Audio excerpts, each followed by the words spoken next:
తెలుగు రాష్ట్రాల్లో సంచలనం సృష్టించిన నల్గొండ జిల్లాలో పెరుమాళ్ల ప్రణయ్ హత్య కేసుపై తీర్పును ఎస్సీ ఎస్టీ రెండో అదనపు జిల్లా కోర్టు కాసేపట్లో వెలువరించనుంది. మిర్యాలగూడకు చెందిన అమృతవర్షిని ప్రణయ్లు ప్రేమ వివాహం చేసుకున్నారు. కులాలు వేరు కావడంతో వీరి వివాహాన్ని అమృత తండ్రి మారుతీరావు ఒప్పుకోలేదు. మారుతీరావు సుపారీ గ్యాంగ్ తో 2018 సెప్టెంబర్ 14న ప్రణయ్ను హత్య చేయించాడు. ప్రథమ నిందితుడుగా A1 గా అమృత తండ్రి మారుతీరావు, సుపారీ గ్యాంగ్ కు చెందిన సుభాష్ శర్మ A2 గా, A3 గా అస్గర్ అలీ, A4 గా అబ్దుల్ భారీ, A5 గా కరీం, A6 గా అమృత బాబాయ్ శ్రవణ్, A7 గా శివ, A8 గా నదీంలను పేర్కొంటూ పోలీసులు కేసు దర్యాప్తు చేశారు. 7 ఏళ్ల పాటు కోర్టులో విచారణ కొనసాగింది. సుపారీ గ్యాంగ్ సాయంతో తండ్రి మారుతీరావు చంపించినట్టు పోలీసులు సాక్ష్యాలను సమర్పించారు.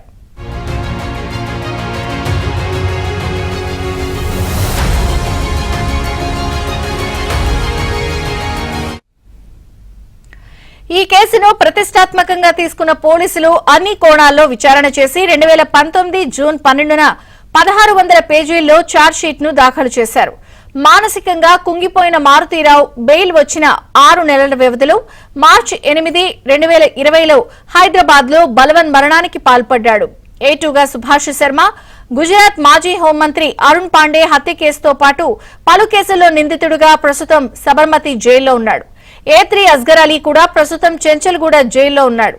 న్యాయస్థానం వెల్లడించే తుది తీర్పుపై సర్వత్రా ఆసక్తి నెలకొంది. ఈ కేసులో A2 సుభాష్ శర్మ, A3 అస్గర్ అలీ విచారణ ఖైదీలుగా ఉన్నారు. మిగిలిన 5 నిందితులు బెయిల్పై విడుదలై కోర్టు విచారణలకు హాజరవుతున్నారు. అయితే తుది తీర్పు కోసం ప్రణయ్ కుటుంబ సభ్యులు ఆసక్తిగా ఎదురుచూస్తున్నారు.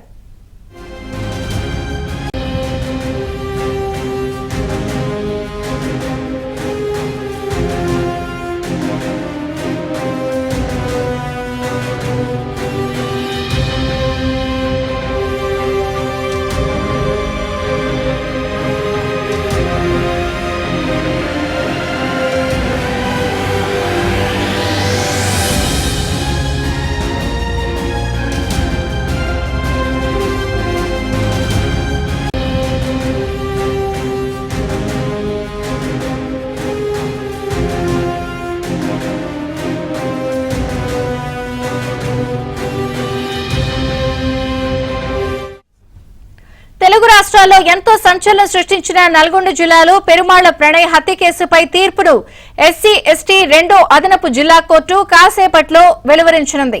మిర్యాలగూడకు చెందిన అమృతవర్షిని ప్రణయ్లు ప్రేమ వివాహం చేసుకున్నారు. కులాలు వేరు కావడానికి వీరి వివాహాన్ని అమృత తండ్రి మారుతీరావు ఒప్పుకోలేదు.